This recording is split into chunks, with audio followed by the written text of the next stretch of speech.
Salut, je m'appelle Sean Jobin, je suis rappeur, beatmaker, réalisateur, DJ et aujourd'hui aussi podcasteur. On vous parle de cyberdépendance.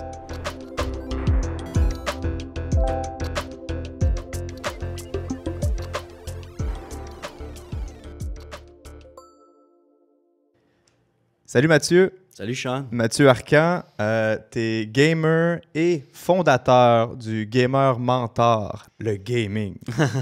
On en parle pas mal, mais je pense que c'est important et pertinent là, dans la sphère de la cyberdépendance. J'ai comme l'impression que quand on parle de gaming, automatiquement, on va l'associer à la cyberdépendance et à l'excès. Est-ce que c'est tant généralisé que ça? Ben, je pense que oui. Parce que quand il y avait des données en 2019 qui sont sorties de l'UQAM, que le nombre de jeunes, ben c'est surtout par rapport aux jeunes là, que je connais cette statistique-là, c'est 2 à 3 je crois. Puis en fait, c'est le même pourcentage que pour les autres problèmes de consommation, toxicomanie. Ça, c'était en 2019. Est-ce que ça a changé avec la pandémie? Je ne sais pas, il n'y a pas eu de nouvelles statistiques.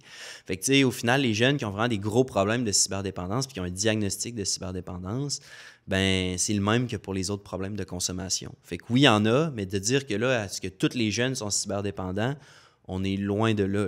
Pour avoir un diagnostic de cyberdépendance, là, il faut que ça soit quasiment des symptômes sur 3-4 mois là, de je ne vais plus à l'école, je ne fais que ça, je ne vois pas d'amis, je mange plus, je me douche plus. On ne parle pas de je ne veux pas aller me laver parce que je veux finir ma game.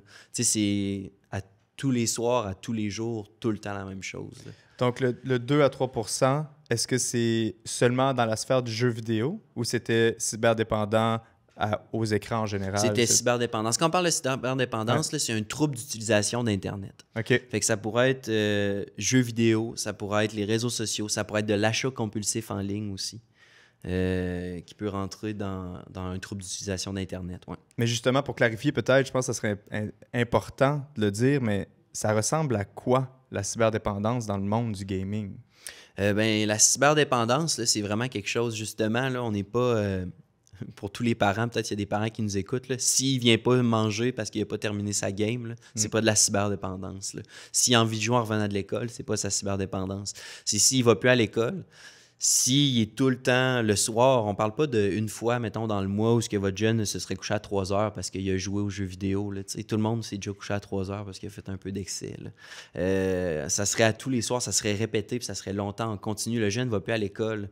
Puis une baisse de notes, pas juste une baisse de notes parce qu'il a commencé à jouer. Des fois, les baisses de notes, c'est pas nécessairement relié non plus aux jeux vidéo. Ça peut juste être le contenu qui est présenté en classe qui est peut-être plus difficile à assimiler. Mais si le jeu vidéo prend toute la place, là, j'ai entendu des histoires de jeunes qui sont cyberdépendants que quand le jeune s'est fait dire qu'il allait chez ses grands-parents et qu'il n'avait pas l'Internet, le Wi-Fi chez ses grands-parents, le jeune s'est jeté en bas de la voiture en marche. Là. OK.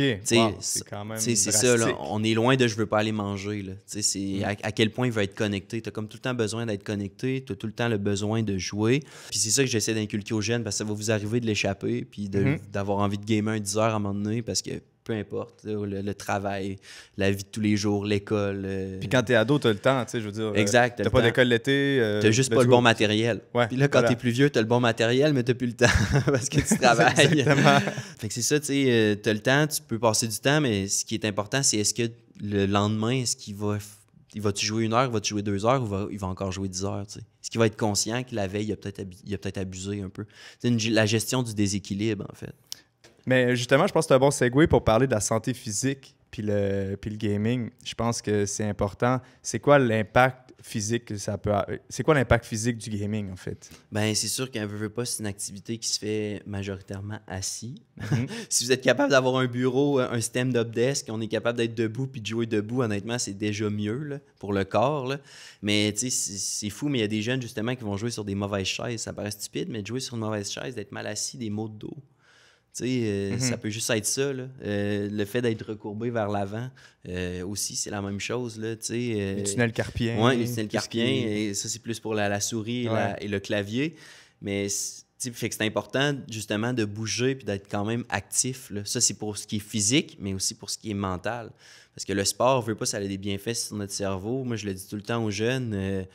Est-ce que vous le remarquez en classe quand vous revenez de votre activité physique, de votre cours d'éducation physique, parce que vous avez bougé, des fois vous avez plus de facilité à être concentré puis d'écouter? Ben dans le gaming, c'est la même affaire. Là. Si tu arrives puis tu as fait puis ils l'ont testé, il y a une étude de l'Université McGill qui a testé ça. Quand tu vas faire du sport intense, que ce soit 15 à 30 minutes avant d'aller jouer aux jeux vidéo, tu vas être plus performant. C'est pas juste qu'il faut que tu le fasses parce que c'est bon pour toi, mais c'est parce que c'est bon pour toi aussi en tant que joueur. En tant que joueur de jeux vidéo, c'est bon aussi. Ouais, puis c'est drôle parce qu'il y a un beau parallèle à faire quand même là, avec les problèmes de santé physique liés aux jeux vidéo quand on parle de l'obésité. Puis qu'on voit en fait que sur la scène professionnelle, il n'y a pratiquement aucun joueur qui a des problèmes de poids.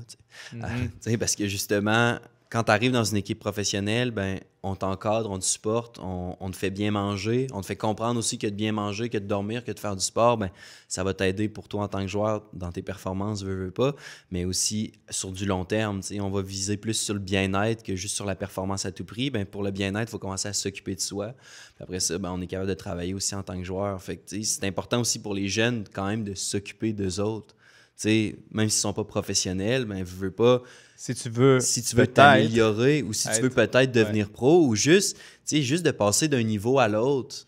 Ça me mène à ma prochaine question. C'est quoi les red flags ou les signes, justement, que je devrais reconnaître en moi qui fait que peut-être que je commence à être un peu trop accro à un certain jeu? Ben, c'est la difficulté, je pense, vraiment de décrocher, puis c'est comment tu te sens. T'sais. Si tu n'as vraiment plus envie de rien, tu n'as plus envie de l'école, tu n'as plus envie de rien, la seule option, c'est vraiment de jouer. Tes amis que tu apprécies, mettons, que tu aimes, avec qui tu as envie de passer du temps, que tu n'as plus envie de les voir, ça commence quand même à être des bons signaux. Là. La difficulté à dormir, tu rêves du jeu, tu te lèves, tu as envie de jouer au jeu, ça devient t'es à l'école, tu penses au jeu. Tu penses au jeu, exact. Tu as de la misère à juste penser à autre chose, peut-être être dans le moment présent. Ça commence à être des bons signaux. Là. Mais ça existe aussi des jeunes qui ont probablement la majorité de leurs amis en ligne. Est-ce que ça t'est déjà arrivé de rencontrer un profil ou un jeune qui justement, c'est ce qu'il rattachait aux jeux vidéo, c'est le fait que c'est peut-être pas le jeu, mais c'est qu'en ligne, j'ai des amis, tu sais? Ben, il y a beaucoup de jeunes que c'est ça, en fait, qui ont leurs amis en ligne, ou c'est que tous leurs amis après l'école, ben, c'est là qu'ils les retrouvent, tu sais. C'est pas la cour d'école, ça devient le c'est parc, pas au parc. Ça devient le parc. Le jeu vidéo devient un peu le parc. Fait que, après ça, c'est difficile de leur dire « Ouais, mais va dans le parc. Ouais, mais mes amis... » Ils sont pas là. Ils sont pas là. Puis si je leur propose, ben, je me fais regarder croche, tu sais. Parce que c'est comme pas la routine dans notre gang de faire ça. Mais qu'est-ce que tu faisais au parc tout seul à minuit? Ouais, c'est ça, exact. Mais moi, j'ose croire qu'en vieillissant puis avec la maturité, les jeunes vont avoir envie de sortir, vont avoir envie d'autre chose. Mais c'est juste qu'eux, en ce moment...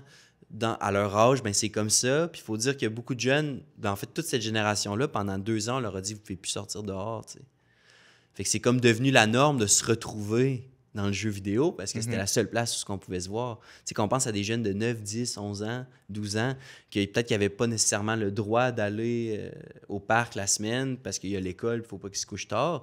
Bien là, c'était devenu, on se retrouve toujours en ligne à cause de la pandémie. Ben, ça peut avoir resté, ça, justement. Peut-être que c'est quelque chose qui va devoir se réapprendre pour ces jeunes-là. Là.